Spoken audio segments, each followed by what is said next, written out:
ಈಗ ನೋಡಿ question let f be the linear transformation defined on a vector space R square through f of x y is equal to 2x + y 3x + 2y show that F is invertible and hence find F inverse. ತುಂಬ easy problem ನೋಡ್ಕೊಳ್ಳಿ. ಇಲ್ಲಿ given ಏನು ಕೊಟ್ಟಿದ್ದಾರೆ ಅಂದರೆ linear transformation ಕೊಟ್ಟಿದ್ದಾರೆ. F of x y is 2x + y 3x + 2y. ಇಲ್ಲಿ ಕೇಳಿರೋದು ಈ F ಇದೆಯಲ್ಲ ಲೀನಿಯರ್, ಇದು ಇನ್ವರ್ಟಿಬಲ್ಲ ಇಲ್ವಾ ಅಂತ ಕೇಳ್ತಾ ಇರೋದು. ಇನ್ವರ್ಟಿಬಲ್ ಅಂದರೆ ಏನು ವಿತ್ ಎಕ್ಸಾಂಪಲ್ ಹೇಳ್ತೀನಿ ನೋಡಿ.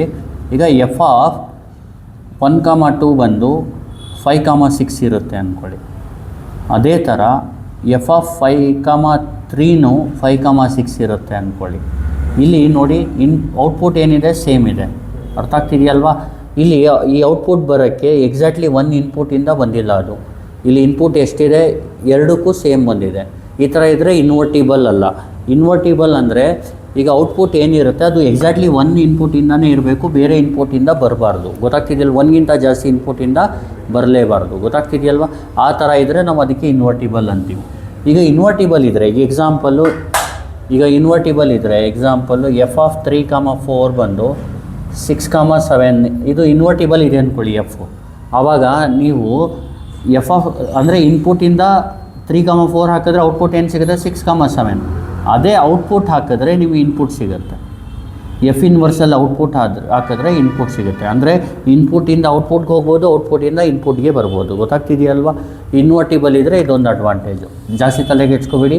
ಈ ಕ್ವಶನ್ಗೆ ಆನ್ಸರ್ ಮಾಡೋದು ಯಾವ ಥರ ನೋಡ್ಕೊಳ್ಳಿ. ಫಸ್ಟು ಗಿವನ್ ಟ್ರಾನ್ಸ್ಫಾರ್ಮೇಷನ್ ಬರ್ಕೊಳ್ಳಿ.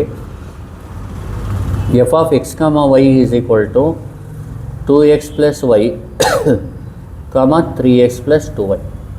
ಇದು ಗಿವನ್ ಲೀನಿಯರ್ ಟ್ರಾನ್ಸ್ಫಾರ್ಮೇಷನ್. ಗೊತ್ತಾಗ್ತಿದೆಯಲ್ವಾ? ಇದನ್ನ ಮ್ಯಾಟ್ರಿಕ್ಸ್ ಫಾರ್ಮಲ್ಲಿ ಬರ್ಕೋಬೇಕು. ಯಾವ ಥರ ಬರೆಯೋದು ನೋಡ್ಕೊಳ್ಳಿ. F of x y is equal to ಇಲ್ಲೇನು ಮಾಡಿ, ಫಸ್ಟು 2x ಕೋಫಿಷಿಯಂಟ್ ಇಲ್ಲಿ ಬರೀರಿ, y ಕೋಫಿಷಿಯಂಟ್ ಇಲ್ಲಿ ಬರೀರಿ, x ಕೋಫಿಷಿಯಂಟ್ ಇಲ್ಲಿ ಬರೀರಿ, y ಕೋಫಿಷಿಯಂಟ್ ಇಲ್ಲಿ ಬರೀರಿ, ಇಲ್ಲಿ xy ಬರೀರಿ. ಇದು ನೋಡಿ ಮಲ್ಟಿಪ್ಲೈ ಮಾಡಿದ್ರೆ 2 × x 2x + 1 × y y 2x + y first term ಬರುತ್ತೆ, 3 × x 3x + 2 × y 2y second term ಬರುತ್ತೆ. ಗೊತ್ತಾಗ್ತಿದೆಯಲ್ವಾ? ಇಲ್ಲಿ ಇದಕ್ಕೇನಂತೀವಿ, ಇದು ಗಿವನ್ ಲೀನಿಯರ್ ಟ್ರಾನ್ಸ್ಫಾರ್ಮೇಷನ್ನು, ಇದು linear transformation in matrix form. ನೆಕ್ಸ್ಟೇನು ಮಾಡಬೇಕು, ಇದನ್ನ ಅಸೋಸಿಯೇಟೆಡ್ ಮ್ಯಾಟ್ರಿಕ್ಸ್ ಅಂತ ಹೇಳ್ತೀವಿ. ಅದನ್ನ ತಗೋಬೇಕು. Let A is equal to 2, 1, 3, 2. ಈಗ ಇದ್ರದ್ದು ಡಿಟರ್ಮಿನೆಂಟ್ ಫೈಂಡ್ ಮಾಡಬೇಕು. Determinant of A is equal to ನೋಡಿ, ಡಿಟರ್ಮಿನೆಂಟ್ ಆಫ್ 2, 1, 3, 2 ನೋಡಿ, 2 2s are 4 ಪ್ಲಸ್ ಇಲ್ಲಿ ಪ್ಲಸ್ ಬರ್ಕೋಬೇಕು, ಇಲ್ಲಿ minus, plus 2 2s are 4 minus 1 3s are 3. 4 - 3 ಅಂದರೆ 1. 4 - 3 ಆನ್ಸರ್ ಏನು, 1. That is not equal to 0. 0 ಇದ್ದರೆ ಇನ್ವರ್ಟಿಬಲ್ ಆಗಲ್ಲ. ಗೊತ್ತಾಗ್ತಿದೆಯಲ್ವಾ? 0 ಇಲ್ಲ ಅಂದರೆ ಡಿಟರ್ಮಿನೆಂಟ್ ಆಫ್ ಎ 0 ಬಂದರೆ ಇನ್ವರ್ಟಿಬಲ್ ಆಗಲ್ಲ. ಗೊತ್ತಾಗ್ತಿದೆಯಲ್ವಾ? ಇಲ್ಲಿ 0 ಬಂದಿಲ್ಲ, ಅದಕ್ಕೆ ದೇರ್ಫೋರ್ ಎಫ್ ಇಸ್ ಇನ್ವರ್ಟಿಬಲ್ ಅಂತ ಹೇಳ್ಬೋದು. ಫಸ್ಟ್ ಕ್ವಶನ್ದು ಆನ್ಸರ್ ಆಯಿತು.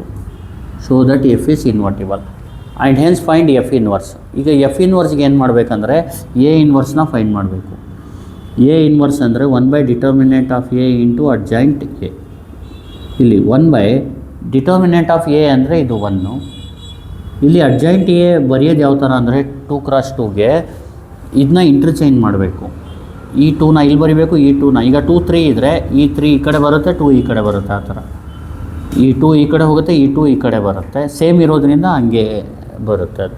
ಇಲ್ಲಿ ಇದ್ರದ್ದು ಸೈನ್ ಚೇಂಜ್ ಮಾಡಬೇಕು. ಡಯಾಗ್ನಲ್ ಎಲಿಮೆಂಟ್ಸ್ನ ಇಂಟರ್ಚೇಂಜ್ ಮಾಡಬೇಕು, ನಾನ್ ಡಯಾಗ್ನಲ್ನ ಸೈನ್ ಚೇಂಜ್ ಮಾಡಬೇಕು. -1 -3. ಗೊತ್ತಾಗ್ತಿದೆಯಲ್ವಾ? 3 × 3ಗೆ ನೀವೇನು ಮಾಡಿ, ಏನೋ 3 × 3 ಕ್ವಶನ್ ಕೇಳಿದ್ರೆ ಕ್ಯಾಲ್ಸಿಲಿ ಇನ್ವರ್ಸ್ ಮಾಡ್ಕೊಳ್ಳಿ. ಗೊತ್ತಾಗ್ತಿದೆಯಲ್ವಾ? ಈಗ ನೋಡಿ ಇದೇನಾಗುತ್ತೆ, 1/1.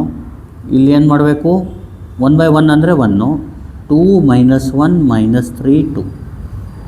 ಅರ್ಥ ಆಯ್ತಲ್ವಾ? ಇನ್ನೊಂದು ಸತಿ ಹೇಳ್ತೀನಿ ನೋಡಿ. ಎ ಇನ್ವರ್ಸ್ ಅಂದರೆ ಹೆಂಗೆ ಫೈಂಡ್ ಮಾಡೋದಂದರೆ, ಎ ಇನ್ವರ್ಸ್ಗೆ formula one by determinant of A into adjoint A. One by determinant of A ಅಂದರೆ 1, ಅಡ್ಜಾಯಿಂಟ್ ಎ ಅಂದರೆ ಎನ ಇಲ್ಲಿ ಇದನ್ನ ಇಂಟರ್ಚೇಂಜ್ ಮಾಡಿ. ಈ 2 ಮೇಲ್ಗಡೆ ಈ 2 ಕೆಳಗಡೆ ಬಂದರೆ ಈ ಥರ ಆಗುತ್ತೆ. ಇದ್ರದ್ದು ಸೈನ್ ಚೇಂಜ್ ಮಾಡಿ, ಇದು ನಂಬರ್ನ ಇಂಟರ್ಚೇಂಜ್ ಮಾಡಬಾರ್ದು. ಇದು +1 ಇದ್ದರೆ -1, -1 ಇದ್ದರೆ +1 ಆ ಥರ. ಇಲ್ಲಿ +3 ಇದ್ದರೆ -3, -3 ಇದ್ದರೆ +3 ಆ ಥರ. ಬರೀ ಸೈನ್ನ ಚೇಂಜ್ ಮಾಡೋದು. 1/1 ಅಂದರೆ 1 ಇದೇ ಸೇಮ್ ಇರುತ್ತೆ. ಎ ಇನ್ವರ್ಸ್ ಸಿಕ್ಕ ತಕ್ಷಣ ನೀವೇನು ಫೈಂಡ್ ಮಾಡಬೇಕು, ಎಫ್ ಇನ್ವರ್ಸ್ ಆಫ್ ಎಕ್ಸ್ ಕಾಮ ವೈನ ಫೈಂಡ್ ಮಾಡಬೇಕು. ಇದಕ್ಕೆ ಫಾರ್ಮುಲಾ ಜ್ಞಾಪಕ ಇಟ್ಕೊಳ್ಳಿ. F inverse of x comma y is equal to A inverse into x. 2 minus 1 minus 3 2 into x matrix ಏನು ಎಕ್ಸ್ ವೈ. ಅರ್ಥ ಆಗ್ತಿದೆಯಲ್ವಾ? ಇಲ್ಲಿ f inverse of x comma y is equal to ನೋಡಿ 2 into x ಏನು 2x minus y plus into minus y minus 3 into x ಏನು minus 3x plus 2y. ಈ ಥರ ಬರುತ್ತೆ. ನಾವು ಇದನ್ನ ಏನು ಮಾಡಬೇಕು, ಈ ಥರ ಬರ್ಕೋಬೋದು. F inverse of x comma y is equal to 2x minus y comma minus 3x plus 2y. ಈ ಥರ ರೋಲಿ ಬರ್ಕೋಬೋದು. ಗೊತ್ತಾಗ್ತಿದೆಯಲ್ವಾ? 2 ಇಂಟು ಎಕ್ಸ್ ಏನು 2x minus 1 into y minus y minus 3 into x ಏನು minus 3x plus 2 into y 2y. ಇದನ್ನ ಈ ಥರ ಬರ್ಕೊಳ್ಳಿ ಅಷ್ಟೇ. ಇದು f inverse of x comma y. ಇಲ್ಲಿ ಒಂದು ಎಕ್ಸಾಮ್ ನೋಡಿ, ಫಸ್ಟ್ ಇದು ಎಕ್ಸ್ಪ್ಲೇನ್ ಮಾಡಿಬಿಡ್ತೀನಿ. ಫಸ್ಟ್ ಏನು ಮಾಡಬೇಕು, ಇನ್ವರ್ಟಿಬಲ್ ಅಂದರೆ first f of x comma y ಬರ್ಕೊಳ್ಳಿ. 2x plus y comma 3x plus 2y. F of x ಇದನ್ನ ಮ್ಯಾಟ್ರಿಕ್ಸ್ ಫಾರ್ಮಲ್ಲಿ ಬರೆಯೋದು ಯಾವ ಥರ 2 1 3 2 x into x y. Let ಇದನ್ನ ಅಸೋಸಿಯೇಟ್ ಮ್ಯಾಟ್ರಿಕ್ಸ್ನ ಎ ಅಂತ ತೊಗೊಳ್ಳಿ. ಡಿಟರ್ಮಿನೆಂಟ್ ಫೈಂಡ್ ಮಾಡಿ. ಅದು ಆನ್ಸರ್ ಏನಿದೆ 0 ಇಲ್ಲ. ಅದಕ್ಕೆ ದೇರ್ಫೋರ್ ಎಫ್ ಇಸ್ ಇನ್ವರ್ಟಿಬಲ್ ಅಂತ ಹೇಳಿ. ಎ ಇನ್ವರ್ಸ್ ಅಂದರೆ 1 by determinant of A into adjoint A. 1 by determinant of A ಅಂದ್ರೇನು 1. ಅಡ್ಜಾಯಿಂಟ್ ಎ ಅಂದ್ರೇನು, ಅಡ್ಜಾಯಿಂಟ್ ಎ ಮಾಡೋದು ಯಾವ ಥರ, ಇದನ್ನ ಉಲ್ಟಾ ಮಾಡೋದು -1 ಮೈನಸ್ ಸೈನ್ ಚೇಂಜ್ ಮಾಡೋದು. ಇಲ್ಲಿ 1 ಬೈ 1 ಅಂದರೆ 1 2 minus 1 minus 3 2.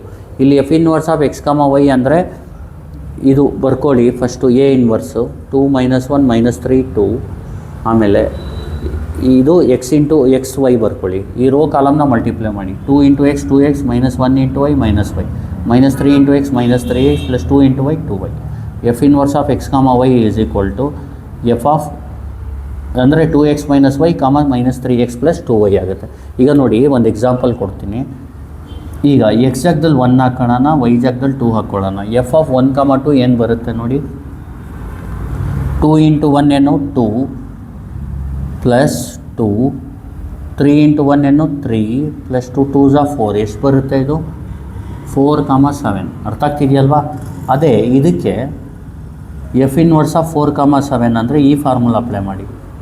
2 4s 8 minus 7 minus 3 4s 12 2 7s 14.